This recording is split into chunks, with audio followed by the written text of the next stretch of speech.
One constant at the March for Life is the presence of the Knights of Columbus. The world's largest Catholic fraternal organization has more than 2 million members and does a little bit of everything during the March for Life. For more, we turn to Patrick Kelly, Supreme Knight of the Knights of Columbus. Mr. Kelly, thank you so much for being with us. Yes, Abigail, it's great to be with you, Abigail. The Knights of Columbus have played an integral role in the March for Life since its inception, organizing volunteers, providing security, encouraging parish participation, and your signs are a well-recognized brand amongst the audience, essentially synonymous with the March. Tell us, what are you expecting at this year's March for Life?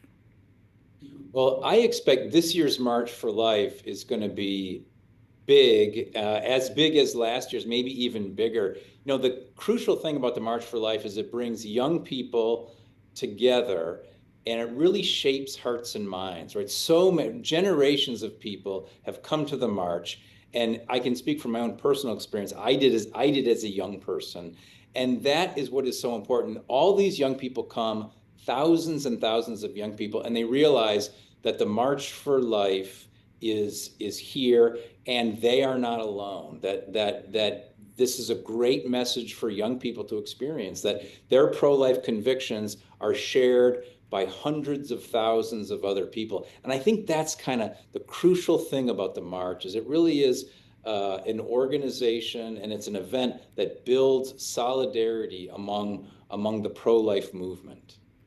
I love that. And then on the topic of young people, the Knights of Columbus also partner with the Sisters of Life to host Life Fest each year, which is a mass and rally before the March for Life. What led you guys to get involved in that, and what have you seen be the impact with the youth? Yeah, well, it really evolved over time, and we were talking with the Sisters of Life, and then 4 years ago we decided to partner with them on this major rally that occurs on the morning of the March for Life, early in the morning, where we bring thousands of young people together to pray, to sing, and to hear pro-life witness talks. So last year, we had 16,000 young people came for this. And this year, we're expecting the same number.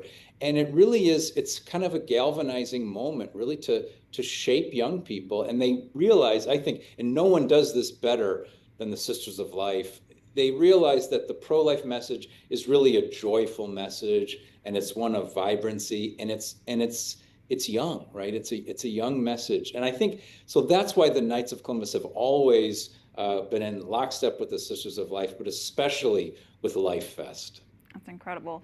Now, post-Dobbs, the states have become the front lines for the pro-life movement. As a response, the March for Life launched its State March program. What are your views on this program, and have the Knights been involved at the state level?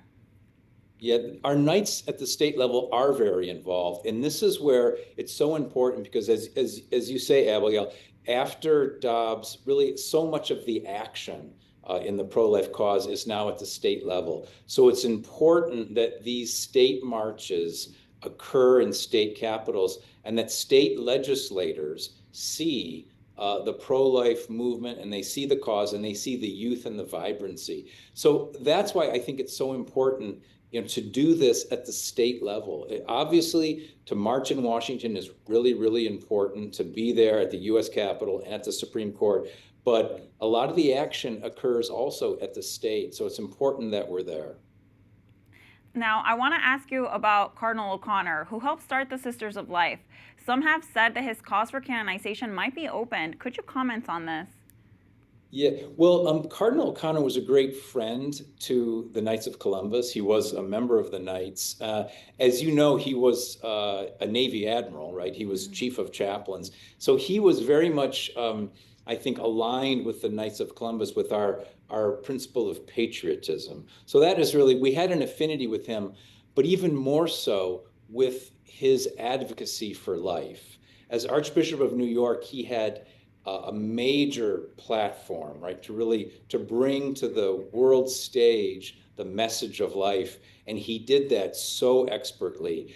But I think the fact that he started the Sisters of Life, that he was the founder of the Sisters of Life, really is a living legacy, because now we have so many Sisters of Life who carry on that legacy, and who now, over the next generation and into the future, will really be impacting so many women and really so many lives for the cause of life. You just have to be around the Sisters of Life for a couple of minutes when you just sense the joy that they have, and that's, I think we can really be thankful to Cardinal O'Connor for that. We're coming up on an interesting year. So we have the midterm elections. A lot of Catholic social issues have been making the headlines, whether it's immigration, it's the life issue, and there seems to be a lot of contention at the political level. You're an organization that works with men that has this principle of charity, putting gratitude before God, and patriotism. What's the unique role that you think the Knights of Columbus can play in this coming year? The unique role that we can play, I think, is forming men. So, we all know that I think in culture today, men, particularly young men, are struggling. They're struggling with their place in society. I think by most measures, young men, their outcomes are lower than we're seeing in terms of education level, income level, marriage rates.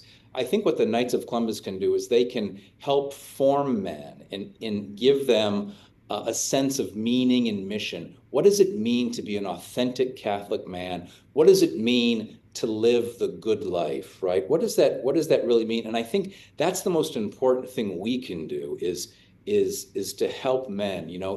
If you help the man, you help the family, you help the parish, and really you help society. So that's I think the Knights of Columbus, our unique role. And I will say this, Abigail, in 2025, we had 100,000 men join the Knights of Columbus. Wow.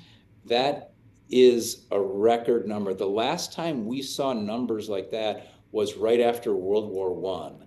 So something clearly is happening. I think men are searching for this life of a higher purpose, and they see that in the Knights of Columbus.